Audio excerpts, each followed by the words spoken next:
Your living room could be the most dangerous room in your house, and you don't even know it. Think about that for a second. When people picture fall hazards, they usually think of the bathroom, slippery tile, a wet shower floor, or maybe the stairs. But the living room? The room where you relax, watch TV, spend most of your day? That room quietly causes more falls than almost anywhere else in the home. And I want to show you exactly why. Because once you see these 5 hazards, you will never look at your living room the same way again. I'm a physiotherapist who specializes in balance disorders and fall prevention in older adults. And if there's one thing I've learned from years of home safety assessments, it's this. The living room feels safe because it's familiar. You've walked through it 1,000 times. Nothing there looks dangerous. But familiarity is exactly the problem. It makes us stop paying attention to details that matter more as our balance, reaction time, and vision change with age. So let's walk through this room together, and I'll show you the 5 hidden risks that could be sitting in yours right now. The first hazard is your rug. I know rugs feel harmless, cozy, decorative, maybe even a little sentimental. But from a physiotherapy standpoint, a rug is one of the most common tripping mechanisms in the home. Here's why. As we age, a natural change happens in how we walk. Step height decreases slightly, meaning your foot doesn't clear the ground by quite as much as it used to. That's not a flaw. It's a normal part of aging gait.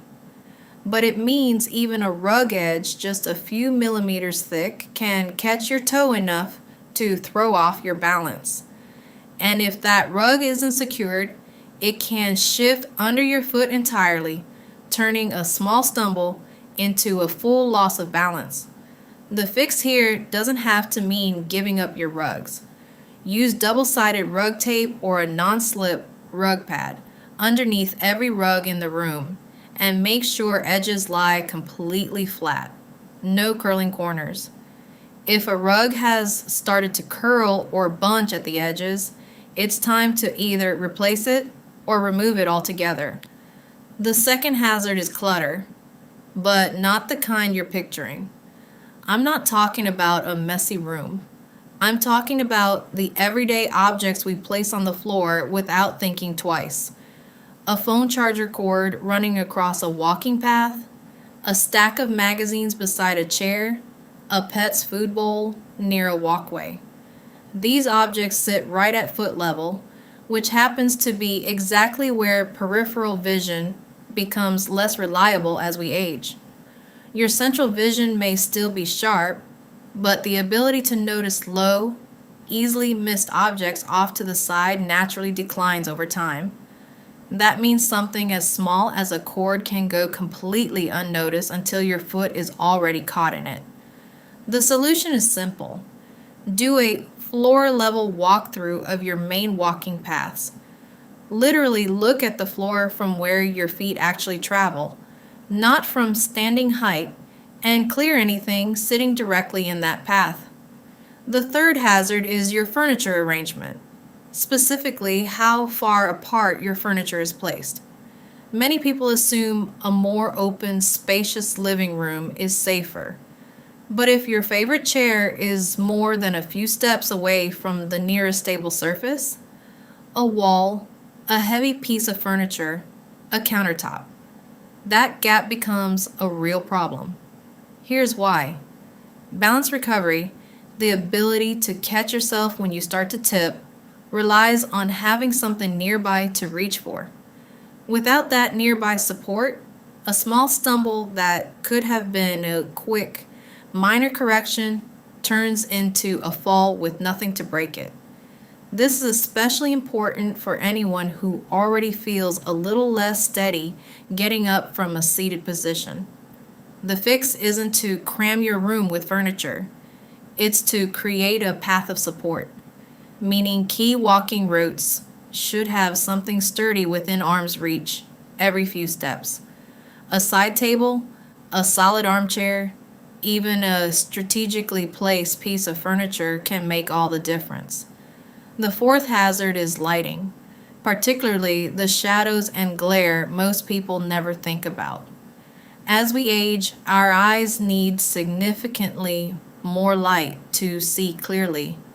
Some research suggests older adults may need up to 3 times more light than younger adults to perceive the same details. But most living rooms are lit for ambiance, not safety. A single lamp in the corner, dim overhead lighting, maybe a television, as the primary light source in the evening.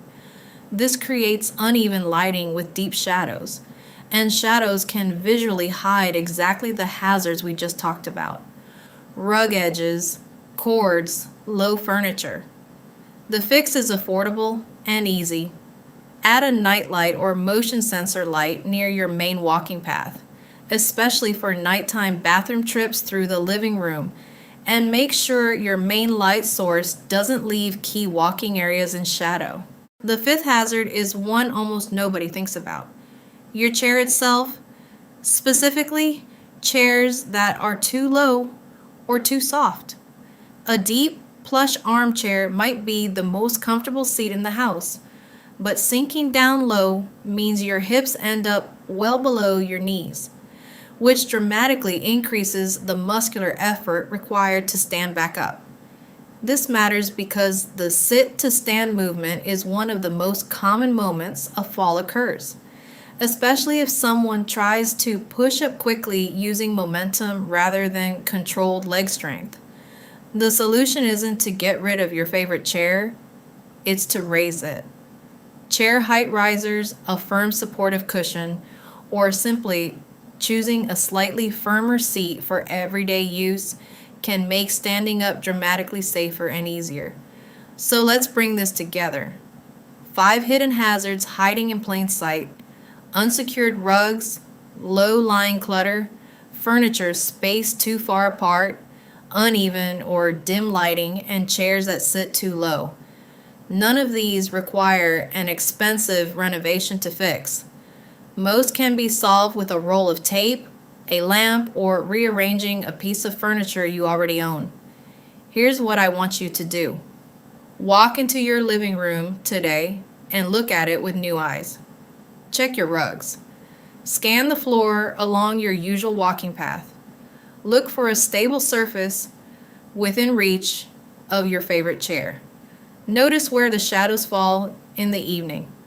And sit in your favorite seat and really ask yourself how easy it is to stand back up.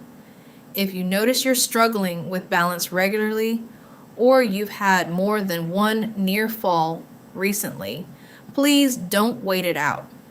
Talk to your doctor or a physiotherapist about a proper balance assessment. Catching these issues early makes an enormous difference. And if this video helped you see your living room differently, please subscribe for more physiotherapist-backed fall prevention guidance and share this with someone you care about. A parent, a grandparent, a neighbor. Sometimes the most important safety upgrade isn't a new gadget. It's simply knowing where to look.